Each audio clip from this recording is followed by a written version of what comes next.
planeación en materia laboral y seguridad social, defensa legal en materia laboral o seguridad social, profesora de la asignación de Derecho Laboral en el Instituto Tecnológico de Estudios Superiores de Monterrey, Campus Guadalajara, académica de número, miembro de la Academia Mexicana de Derecho de Seguridad Social, Colegio de Jalisco, ponente en el Concurso Nacional de Premio a la Investigación Laboral, edición 2007, publicaciones en las que ha participado: El derecho humano al trabajo de migrantes en México, capítulo presentado en el libro Protocolos de Investigación, tercera generación, doctorado en Derecho, editada por Tirant Loblanche 2018. Otra publicación, El derecho al trabajo del migrante ante la normatividad internacional y nacional, ponencia publicada en el libro titulado Modernos Enfoques Constitucionales, publicado en Visiones Nueva Generación en el marco de la ponencia presentada el 3 y 4 de octubre de 2019 en la Universidad de Valencia, España. Otra publicación, el trabajo migrante en la situación irregular, marco normativo y político y políticas públicas, publicado en coautoría con la doctora Angélica Oseguera Ábalos en la revista indexada IUS titulada El derecho del trabajo en la posmodernidad, volumen 14, número 45. Maestra Kenia, pues bienvenida y muchas gracias por estar aquí. No, gracias, insisto, gracias a ustedes por la invitación y para mí es un gusto estar esta tarde con ustedes y poder resolver inquietudes sobre la tan mencionada reforma laboral, ¿no? Y donde pues todavía nos siguen teniendo muchas dudas respecto al alcance de la misma. Entonces, para mí es un gusto estar hoy aquí y resolver las preguntas que se puedan generar vía interactiva y de esa manera tratar de dar respuesta a tantas inquietudes que están surgiendo respecto a la reforma que se publicó el año pasado, pero que en realidad está empezando a tener efectos. Y digo empezando porque en realidad estamos en el arranque, ¿eh?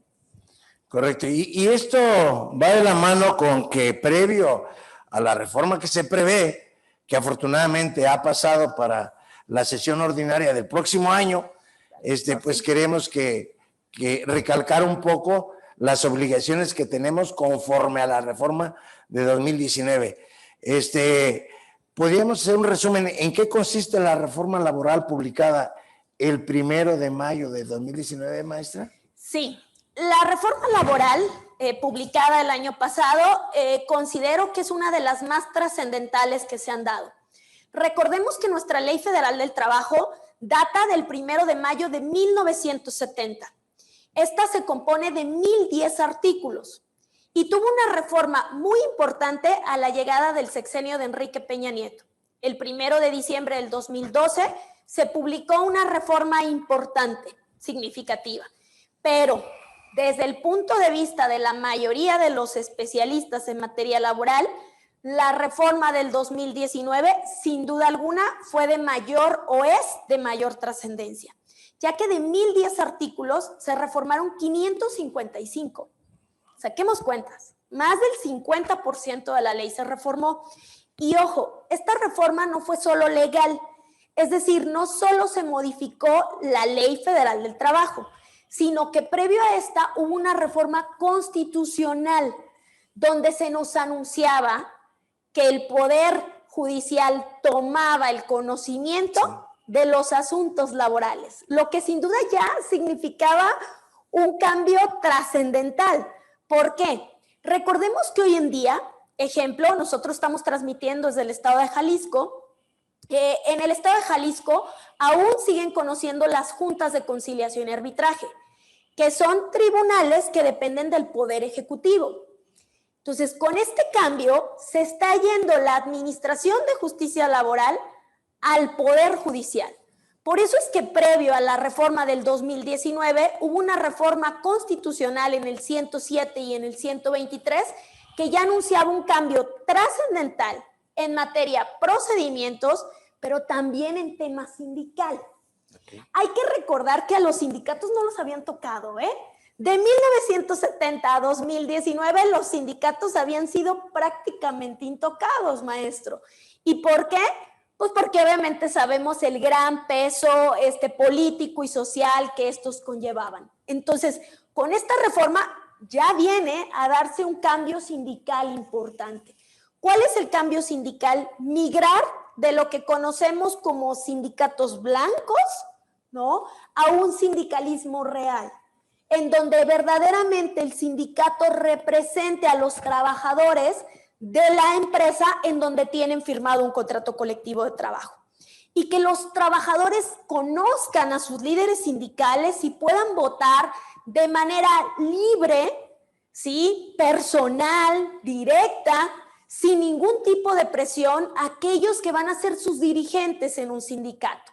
Entonces, yo podría decir que a grandes rasgos, esta es la reforma más importante que hemos tenido en los últimos 70 años en materia laboral y que se compone de 3 grandes ejes. De hecho, si queremos saber más, les recomiendo la propia página de la Secretaría del Trabajo. Abrió un link que se trata exclusivamente de la reforma laboral. Y en esta, a su vez, lo divide en 3 grandes sectores, porque esos 555 artículos vinieron a tocar temas individuales que principalmente vienen a reforzar el tema de la no discriminación, de la libertad del trabajador, de que el ofrecimiento de trabajo ya no revierte la carga de la prueba, que los comprobantes fiscales digitales ya hacen prueba para efecto de acreditar el salario, lo cual es un punto importante, el que las cuotas sindicales ya no sean obligatorias. Entonces, eso es la modificación en la parte individual. La parte colectiva, que insisto, viene dándole mayor difusión a los contratos colectivos de trabajo, a que los mismos sean firmados siempre y cuando el sindicato tenga una constancia de representatividad, que esa constancia te la va a dar el Centro Federal de Conciliación y Registro Laboral siempre y cuando acredites que verdaderamente tienes la representatividad de mínimo el 30% de los trabajadores, ¿ok? Y de manejar un control informático a donde todos podamos acceder para revisar reglamentos interiores de trabajo, contratos colectivos de trabajo, contratos ley. Que se revise la titularidad del contrato colectivo de trabajo y el contenido del mismo. Entonces, en materia colectiva, insisto, fue un cambio importantísimo. Y por último, en materia procesal. Y digo por último, pero no menos importante, ¿eh? ¿Por qué? Porque en materia procesal nacen nuevas instituciones, como son los centros de conciliación estatales, el Centro Federal de Conciliación y Registro Laboral, nace también tribunales federales y estatales que van a conocer del procedimiento. Entonces, y además existen importantes modificaciones en cuanto al procedimiento, ¿no?, que vamos a irlas platicando, pero insisto, estamos prácticamente ante una nueva ley laboral y ante un nuevo sistema en el que trabajadores, empresarios, contadores, estudiantes, abogados y demás personas debemos conocer y estar preparados. Porque, insisto, se publicó el 1 de mayo del 2019, pero pues como que tomamos un curso, vimos los cambios y como que dijimos, nos va a pegar en 2 años, en 3, en 4. No pasa nada. Pues, ¿qué creen? O sea, un año ya nos alcanzó, ¿eh? Nos alcanzó. Y ya estamos al día de hoy con 8 estados de la República que ya tienen implementado esta reforma laboral. Ya nacieron tribunales, ya está operando, el Centro Federal ya tiene un director, ya si vamos a registrar un reglamento interior de trabajo, ojo, ya no es ir y llevarlo a tu junta, sino que ya es presentarlo ante un centro federal. Ya estamos ante revisiones mucho más duras, más estrictas, porque la reforma también nos impuso sanciones más severas. Y ante el COVID, pues no se diga, o sea, las auditorías laborales están a la orden del día. Entonces, qué importancia de poder charlar incluso a través de este medio, aprovechar la tecnología para llegar a personas que incluso no estén físicamente en este mismo lugar y poder transmitirles la importancia de adecuar nuestra documentación, nuestra forma de operar a lo que yo llamo una nueva ley federal del trabajo. Correcto, muy bien. Como que le dimos poca importancia a la reforma, pero por la necesidad que son varias instituciones que deben implementarse, que deben cambiar o que deben poner en práctica la implementación. Y por la experiencia que se tiene hasta ahora, ¿cómo considera, maestra, que se va implementando esto, tanto en la empresa como por la parte de las autoridades? Ok. Por el tema de las autoridades, hay que decir que había mucho recelo de parte de los profesionistas, ¿no? Decíamos, es que se necesita muchísimo dinero y no lo van a poder hacer. Y luego llegó el COVID y dijimos, no, le van a dar marcha para atrás, ¿no? Pues, oh, sorpresa. O sea, la reforma venía dándonos pasos y una implementación paulatina, ¿no? Por tiempos, y al año tendría que estar constituido el Centro Federal de Conciliación y Registro Laboral y empezar a operar en 10 estados. Ok, entonces, por lo que ven las autoridades, hay que decirlo, hubo presupuesto, lo hubo, y no arrancaron 10 estados, no arrancaron 10, al final se bajaron 2 estados, y arrancaron 8 estados. ¿Cuáles? Espero no olvidarlos. Si se me olvidan, ayúdenme a googlearlos. Pero Chiapas, Campeche, San Luis Potosí, Zacatecas, Estado de México, Durango, Zacatecas ya lo dije, Chiapas. Ahorita recuerdo los otros dos, o los googleamos, pero hay 8 estados de la República en los que ya arrancó la reforma laboral. Insisto, había mucho recelo de parte del gremio de decir, esto no va a arrancar porque se necesita mucho dinero. Hay que decirlo que cuando salió la reforma constitucional, hablando que iban a desaparecer las juntas de conciliación, todos pues pensábamos en voz alta y creíamos que se iban a desaparecer las juntas para nacer al día siguiente los nuevos tribunales y que iban a tomar los asuntos. No fue así, ¿ok? Al final de cuentas van a subsistir las juntas federales y locales de conciliación y arbitraje hasta que terminen el último asunto que ellas reciban. Y por lo que ve autoridades, nace un centro de conciliación que será por decir así, el primer paso, la instancia preliminar para poder llegar a juicio, donde en un periodo que se prevé máximo de 45 días, se tendrá que agotar una instancia prejudicial de conciliación, donde se buscará que las partes cara a cara puedan verse y llegar a un arreglo. Y de ahí, si finalmente no se llega a esa conciliación, pasar a lo que serían los tribunales laborales, federales y locales. Pero insisto, eso implicaba mucho dinero. Y decíamos, no se va a poder. Pues no se va a poder, y la autoridad nos dio el ejemplo de que en plena época de COVID lo sacó adelante. Y les puedo platicar que vengo regresando de estar en el Estado de México, de estar en los nuevos tribunales laborales de Tlalnepantla, donde ya están operando, ya están recibiendo demandas y ya están llevando audiencias. Digo, todavía revisa sus listas, y arrancaron el 18 de noviembre.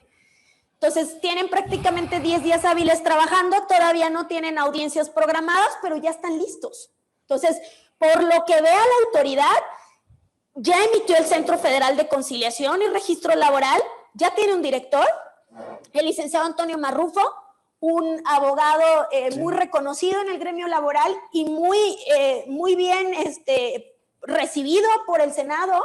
Prácticamente no hubo conflictos para su ratificación. Entonces, ya sacaron todas las leyes reglamentarias para efecto de poner en marcha todo lo que se requería al día de hoy. Pues, por lo que ve la autoridad, tengo que reconocer que han hecho su parte. Muy bien. Muy bien, han hecho su parte. Por la parte del sector empresarial. Sí, sería yo como empresario, ¿qué debo hacer para estar acorde con los cambios que hay? Y ahí es donde creo que sí hemos tenido una deficiencia. Y tampoco quiero culpar al empresariado o a los trabajadores de nuestro país, no. O sea, la realidad es que el problema se ha dado en que el COVID es algo que nadie esperaba. Sí, sí. Y que de verdad no dimensionábamos el tiempo que se iba a llevar, lo costoso que iba a resultar y todos los efectos colaterales al tema sanitario. Entonces, pues la realidad es que los empresarios dejaron de lado la reforma laboral y no han hecho las modificaciones. Y volviendo a la pregunta específica, maestro, que bien me hace de qué debemos de hacer, bueno, lo que ya debemos de hacer, y más si estás en los estados que he mencionado, ¿no? Chiapas, Campeche, Durango, Zacatecas, San Luis Potosí, Estado de México, háblale a tu líder sindical y pregúntale, ¿qué estás haciendo para la implementación de la reforma? Pregúntate, preocúpate si a la pregunta te contesta, no te apures, todo está controlado, aparte eso va a entrar en 1 año, en 2, en 3. Ahí preocúpate, porque entonces señal que ese sindicato no está listo para la reforma. Que la reforma no te agarre con los dedos en la puerta, ¿ok? Insisto, si estás en esos estados, ya porque ya. Pero si todavía estamos en los estados que nos vamos más lejos a la implementación, como es Jalisco, como es Nuevo León, como es Ciudad de México, como es Colima, Guanajuato se va el siguiente año, por ejemplo. Sé que hay mucha gente aquí de Guanajuato. Entonces, en ese sentido, tenemos que ya ponernos en contacto con nuestro líder sindical para saber qué está haciendo y de qué manera está buscando un acercamiento con nuestros trabajadores para realmente tener una representación lícita y que esa representación nos lleve a la tranquilidad de que estamos acordes a la reforma laboral. Además de adecuar nuestra documentación. En los contratos de trabajo ya debimos de haber agregado una cláusula donde los trabajadores decreten quién quieren que sea su beneficiario en caso de fallecimiento o desaparición forzada. En un país tan, por decir así, conflictivo como el nuestro, ya se reformó la ley, tanto la ley del trabajo como la ley del seguro social, para reconocer este tipo de situaciones de desapariciones forzadas. Y ya gracias a un contrato individual de trabajo, el trabajador puede designar a los beneficiarios de sus derechos laborales. Eso, el protocolo para prevenir discriminación, ¿no? Para erradicar la violencia de género, el acoso sexual, la discriminación, el trabajo infantil, el trabajo forzoso. O sea, todos esos son cuestiones que ya debemos de tener en nuestra empresa. Incluso, insisto, lo sindical y lo procesal va a entrar. Muy probablemente en tu estado aún no entra.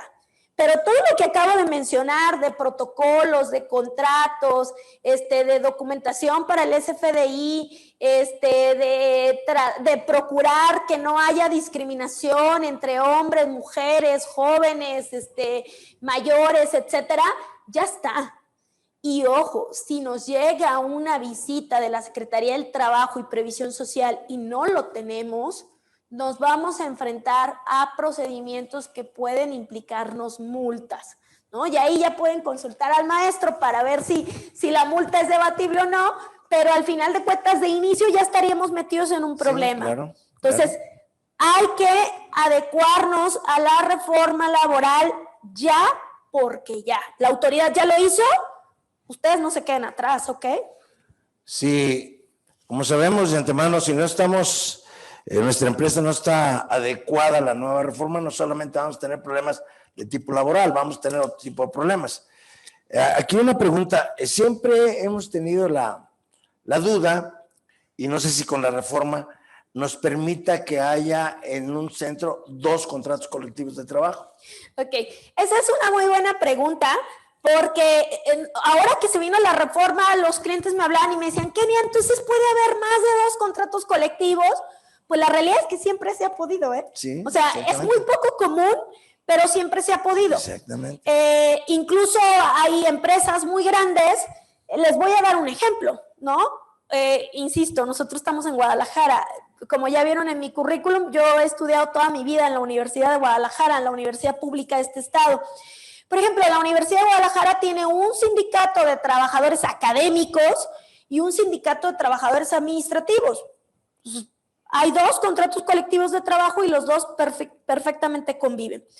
Hoy con la reforma se puede decir que se fortalece esa figura donde puede haber más de un contrato colectivo para efecto de representar a los trabajadores, y normalmente se dan esas figuras para tratar de diferenciar un ejemplo, ¿no? Pensemos una empresa que tiene choferes, que tiene vendedores y que tiene administrativos. Cada uno de estos tiene una naturaleza del trabajo muy especial. Diferente. Entonces, normalmente puede haber sindicatos que agremien a cada uno de estos sectores y entonces puede haber 3 contratos colectivos de trabajo, sí, siempre y cuando los 3 sindicatos tengan una representación de los trabajadores que se dedican a ese sector. Entonces, ¿se puede? Sí se puede, ya se podía, y viene incluso, insisto, fortaleciéndose más la figura. No hay que tenerle miedo, porque creo que también uno de los temas muy preocupantes es que dicen, Kenia, es que le tengo miedo a la reforma porque los sindicatos, porque nos pueden robar, nos pueden poner contra la pared, etcétera. Yo creo que al final de cuentas, si eres una empresa que cumple con sus obligaciones patronales y los trabajadores están en paz contigo y saben que hay una reciprocidad en cuanto a derechos y obligaciones, yo creo que al final de cuentas el sindicato simplemente tendrá que ser un contrapeso y un intermediario, ¿no? Y no tendrá que ser un enemigo, sino que tendrá que ser una figura que venga realmente a darnos una retroalimentación. Entonces, no hay que tenerle miedo al sindicalismo real. Siempre podrá haber quien no lo quiera manejar bien y quien nos quiera poner bajo las cuerdas, pero también si estamos ante sindicatos que nos quieren extorsionar, que nos quieren pedir cosas que no son, también existen figuras jurídicas para incluso obtener la cancelación de ese sindicato. Correcto. Obtener la cancelación por actos anómalos. Entonces, eso sí lo vamos a ir viendo sobre la práctica, pero al final de cuentas esperemos que la reforma venga a fortalecer la figura del sindicalismo y no a generar una mayor corrupción o que el patrón sea el que quede, insisto, relegado y que tenga que dar porque sí prestaciones. De eso no se trata. Mencionaste algo muy importante, que tenga la representatividad de los trabajadores. ¿Cómo se obtiene la representatividad, maestra? Ok, como ya lo mencionaba, ya hoy en día ya está operando un Centro Federal de Conciliación y Registro Laboral. Este Centro Federal nace con la reforma como un organismo público descentralizado federal. ¿Ok? Es un monstruo. O sea, lo tengo que decir que va a ser un monstruo, o ya lo es, digo, porque ya nació. Va a tener que tener oficinas en todo el país y este organismo se va a encargar de la conciliación de los asuntos federales, pero también del registro, cancelación de todos los sindicatos, federaciones, confederaciones que existan en el país, de la revisión de todos los contratos colectivos de trabajo, contratos ley, ¿ok? Así como de la titularidad y además de expedir la constancia de representatividad. ¿Cómo logro yo, sindicato, la constancia de representatividad? Y cómo yo, patrón, sé que esa constancia es fidedigna. Para el reconocimiento de esa constancia. Sí, claro. Yo, sindicato, tengo que obtener un registro de los trabajadores con nombre, RFC, CURP y firma de los trabajadores, donde estos den el consentimiento para que yo, sindicato X, los represente. Con ese registro voy ante este organismo, Centro Federal de Conciliación y Registro Laboral, y le digo, oye, tengo la constancia de representatividad de la empresa Utegra, ¿no? Y entonces con eso Ellos analizan el número de trabajadores que existen en UTEGRA, que sean fidedigno, el registro del mismo, y si estamos obteniendo más del 30% de los trabajadores, me va a otorgar una constancia de representatividad que va a ser también un pase de acceso para que yo pueda solicitar la firma de un contrato colectivo de trabajo, la revisión del mismo o en su defecto, en caso de hacer caso omiso a estas llamadas, pues incluso un procedimiento de huelga, ¿no? Entonces, esa es la manera de obtener la constancia de representatividad y yo, patrón, una vez que la tenga en mi poder, podré constatar con el Centro Federal de Conciliación y Registro Laboral, incluso hasta de manera electrónica, si la misma es fidedigna. Y de esa manera, yo ya teniendo la constancia de representatividad, sé que la persona que está ahí, que es el secretario general del sindicato, es quien legalmente tiene la capacidad de firmar un contrato conmigo. Aquí ya nos mencionó que las juntas no desaparecen, pero sí nos faltaría un poco cómo va a ser el proceso de demanda ante la implementación de los nuevos tribunales laborales, ¿sí? Okay. Porque como que va de la mano, cómo nos vamos a incursionar en este nuevo régimen, pero también asuntos que ya traigamos, cómo les vamos a dar continuidad y en qué momento desaparecerán las juntas. Son dos preguntas en una. En una. Ok, bueno, vamos platicando. Primero, ¿qué debo de hacer con las demandas que ya estén en trámite? Todos nuestros juicios que estén entrando ante juntas de conciliación y arbitraje se seguirán procesalmente con la que es conocida como la Ley 2012, correcto, por decirlo de alguna manera, ¿no? Entonces, en ese sentido, se ingresa nuestra demanda, se fija una audiencia de conciliación y demanda, de demanda y excepciones, se contesta, en una posterior se ofrecen pruebas, se desahogan y se dictan laudo. Todo seguido ante una junta de conciliación y arbitraje, ¿ok? Y estas seguirán conociendo el procedimiento hasta que termine. Es decir, correcto, las juntas no van a desaparecer, a cerrar por completo, sino hasta que concluyan los juicios que hayan recibido hasta el último día de su gestión. Me preguntan, Kenia, ¿a cuánto tiempo le queda a las juntas de conciliación? Yo digo que mínimo, y en estados con un trabajo importante como es Jalisco, Querétaro, Ciudad de México, Nuevo León, Veracruz incluso, o sea que son estados que la verdad es que tienen una carga impresionante de trabajo en materia laboral. Yo digo que mínimo estaremos teniendo juntas de conciliación para 5 o 6 años más. Es importante ese dato. ¿No? Pero ojo, ellas seguirán conociendo lo que reciban hasta el último día. El ejemplo claro, Estado de México. Estado de México operó su oficialía de partes hasta el día viernes previo al puente, viernes 13. Creo que fue viernes 13 de noviembre, ¿no? Hasta como número cabalístico. Numerito. Ajá. Entonces, ellos recibieron hasta ese día la última demanda que entró. Y esa última demanda es la que se lleva bajo la ley anterior. Todo lo nuevo que se haya generado a partir del sábado 14 de noviembre, ¿no? Todo conflicto que haya nacido, tiene que pasar por el siguiente procedimiento.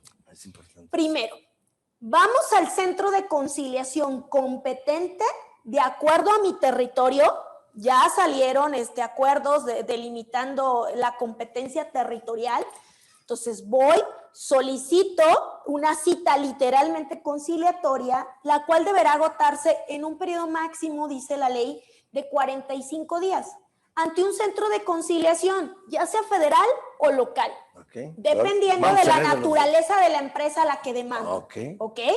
Si es una empresa de fabricación, la ley habla que esas son federales, ¿no? Cinematográfica, de distribución de hidrocarburos, de alimentos, bebidas enlatadas, todas aquellas que operen mediante concesión federal, todas esas nos vamos ante el Centro de Conciliación Federal. Las que no estén incluidas ahí, nos vamos a los estatales. Agotamos el procedimiento de conciliación. No fue la parte contraria, o o compareció pero no quiso, de plano no logramos llegar a un arreglo, o estoy dentro de los supuestos de excepción que prevé el 685 ter. Anoten ese artículo, 685 ter. Así de feo como se oye, ¿no? La Ley Federal del Trabajo creó algunas figuras que como el BIS ya no alcanzó, pues crearon el TER, que es como el tercero.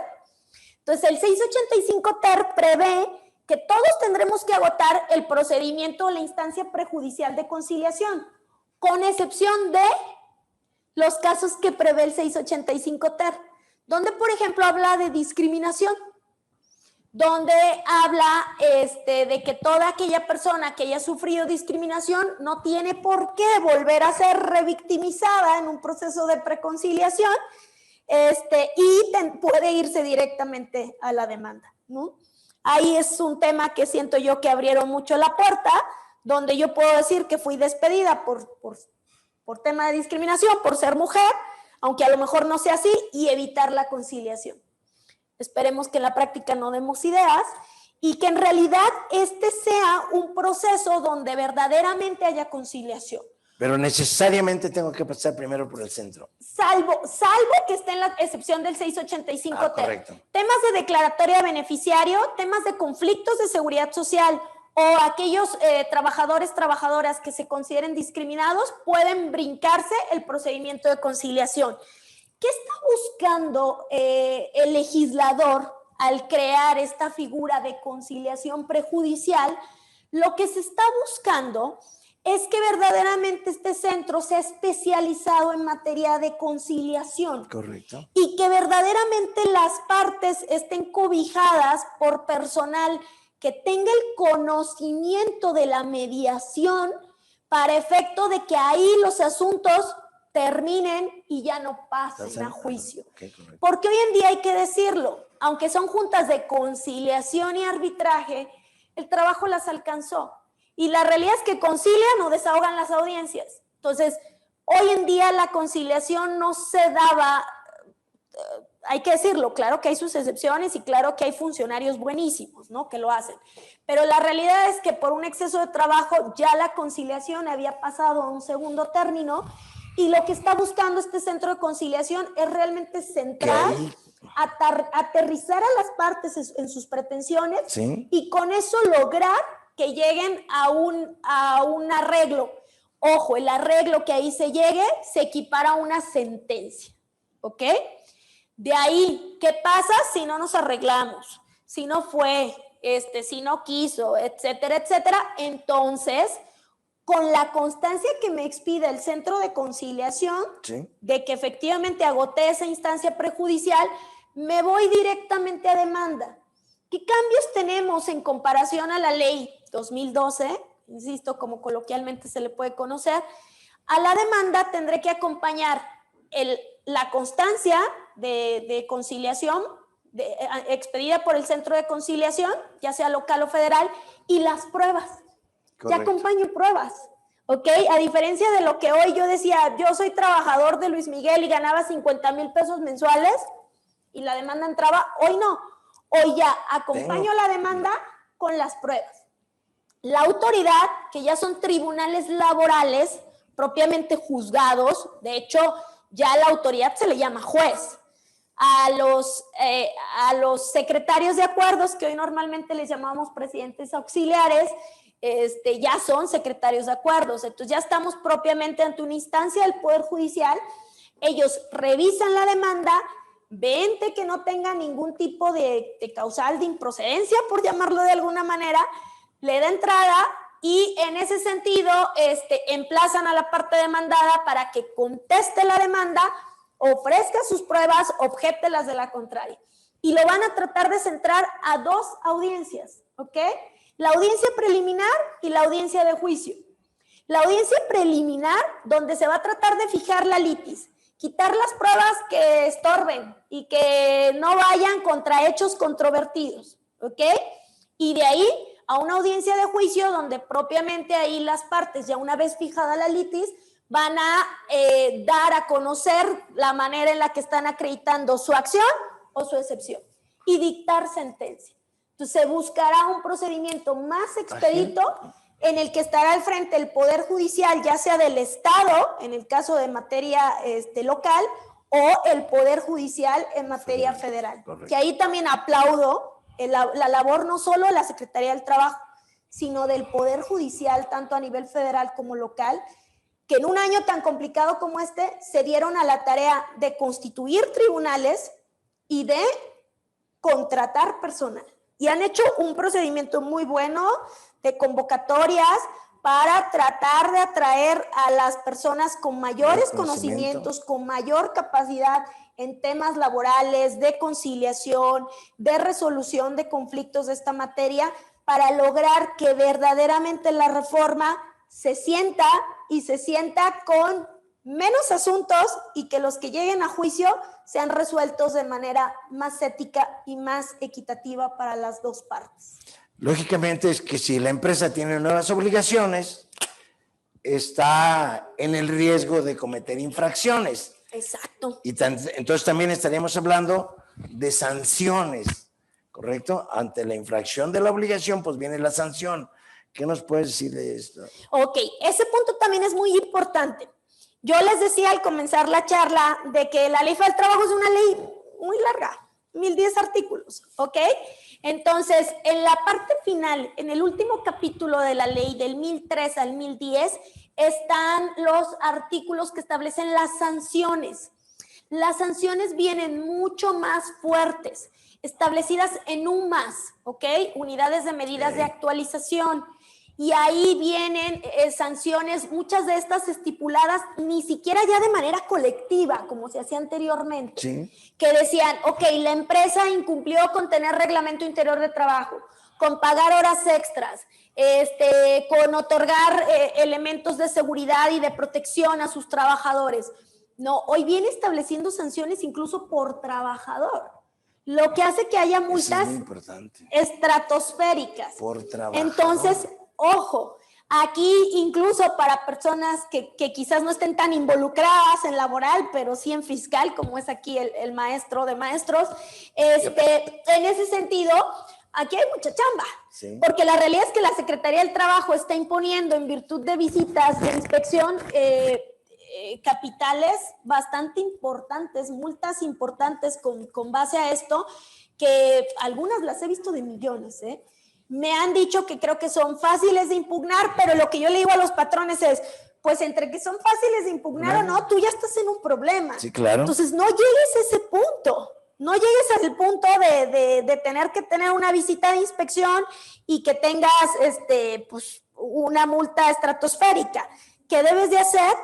Pues adecuarte a las reformas, tener un contrato adecuado, crear tus protocolos, ver cuál es tu sindicato, qué estás haciendo en materia de evitar la discriminación entre hombres y mujeres, entre jóvenes y adultos, cómo estás incentivando el hecho de que el trabajador se capacite, ¿qué estamos haciendo? En realidad, insisto, la reforma la hemos dejado de lado y el COVID nos ha venido a enseñar de que lo más importante en una empresa es su capital humano. Entonces, hay que adecuarnos a todos estos cambios y estas reformas que al final considero nos pueden ayudar también a tener una mejor relación individual con nuestros trabajadores y de esa manera vamos a facilitar el tema colectivo, ¿no? Porque los trabajadores al final no van a permitir al sindicato que destruyan la fuente de empleo que son la que ellos tienen, ¿no? Entonces, creando relaciones laborales fuertes, concretas, establecidas por escrito, derechos y obligaciones, efectivamente vamos a evadir multas, pero también vamos a tener relaciones laborales mucho más sanas en el aspecto uno a uno y por consecuencia en evitar llegar a centros de conciliación, a tribunales laborales. Aquí la importancia, quiero resaltar la importancia de que las personas de la empresa sean gerentes, directores, asesores, inclusive los trabajadores deben conocer esta reforma, porque tengo entendido que ahora un trabajador puede que le diga a su empleador que no le rebaje, que no le retenga la cuota sindical. Entonces, son pequeños detalles, pero que nunca habíamos visto, ¿sí? Y que es una opción muy buena para el trabajador. Ok. ¿Sí? Bueno, a ver si los sindicatos no bloquean ahorita la señal, ¿eh? A ver si no nos la bloquean. Cuando yo he ido a dar cursos de reforma laboral, les digo, esta fue una reforma que se publicó el 1 de mayo y esta entró en vigor al día siguiente, ¿eh? Sí. O sea, esta está en vigor desde el 2 de mayo del 2019. O sea, ya tiene año, 8 meses en vigor y la realidad es que casi nadie la sabe. Sí, sí, sí. Y no se ha dado a conocer, ¿eh? También hay que decirlo. Y obviamente tiene un trasfondo porque la mayoría de los sindicatos viven de las cuotas obrero-patronales, ¿no? Y insisto, la reforma vino a pegarle por primera vez, por lo menos de lo que yo tengo conocimiento de los sindicatos, y bueno, al final pasó. Y lo que usted dice, les voy a pasar el artículo para que luego no digan es que nomás lo escuché, pero no sé dónde está. El artículo 110 de la Ley Federal del Trabajo, que es un artículo muy importante porque es el que regula la forma en la que el patrón puede hacer las deducciones al salario de los trabajadores. Deducciones legales, ojo con eso. La fracción sexta dice que podemos hacer deducciones por el pago de cuotas sindicales ordinarias previstas en los estatutos de los sindicatos. Recuerden que los estatutos cuando nacen generan una asamblea y en esa asamblea establecen sus estatutos que son como, por decirlo así, como sus cláusulas, como Sí. su acta de nacimiento, ¿no? Así es. Y ahí estipulan muchas veces el porcentaje que se tendrá que descontar al sueldo del trabajador para efecto de la constitución y operación de los sindicatos.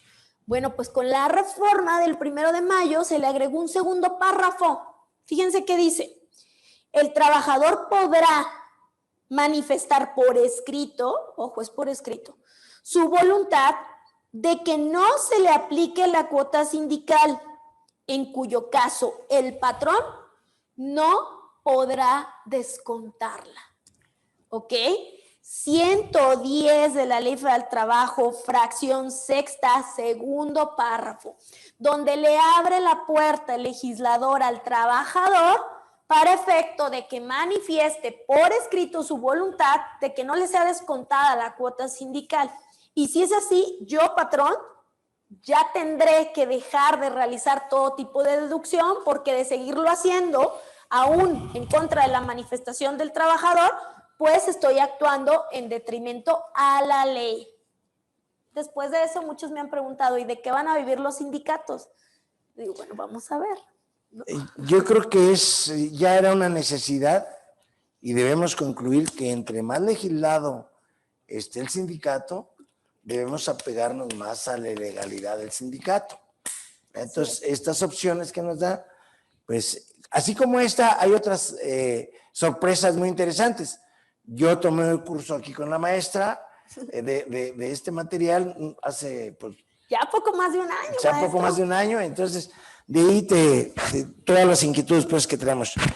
Por cuestión de tiempo, vamos a, ¿qué nos recomendarías ante esta reforma laboral para, pues no solamente a la empresa, también habrá gente que asesora sindicatos o habrá personas que asesoran o tienen amistad con líderes sindicales? Entonces yo creo que esto tenemos, lo que siempre hemos comentado aquí, hay que socializar el conocimiento.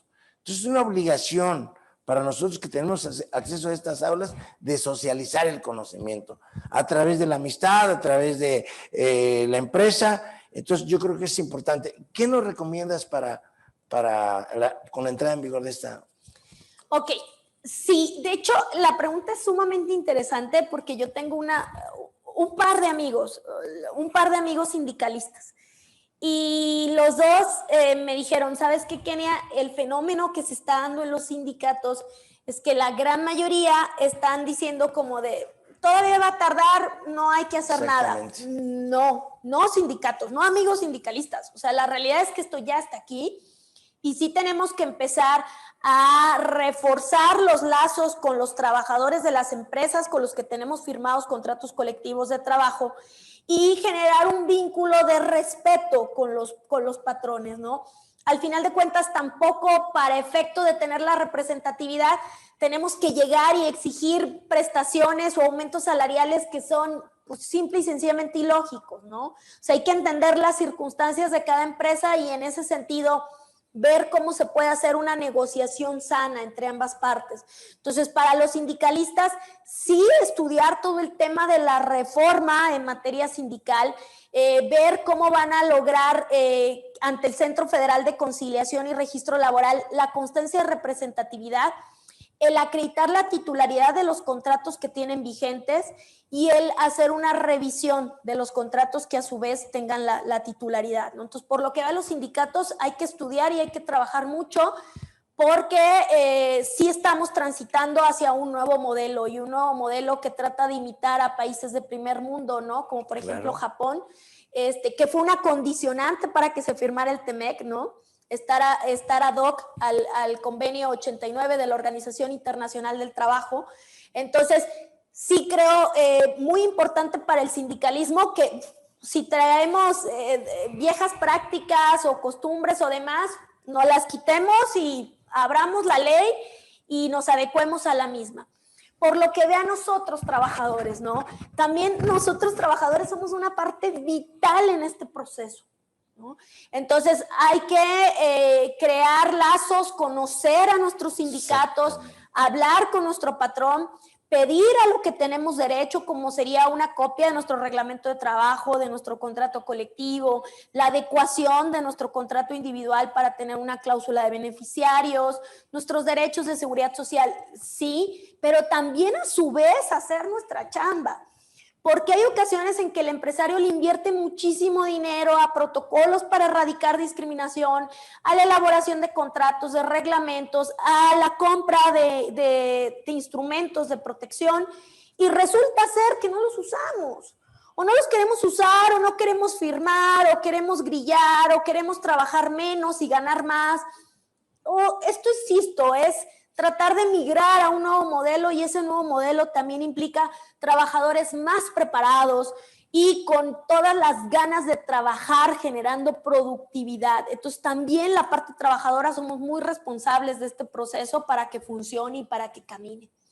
Y del lado del empresariado, buscar asesoría. O sea, sin duda alguna estamos ante lo que es llamada como una de las reformas de mayor calado en la historia del mundo laboral en México. Entonces, sin duda alguna, yo creo que sí es importante que revisen el cómo están en su documentación laboral y qué tienen que hacer, ¿no? Insisto, de primera instancia, buscar a sus sindicatos.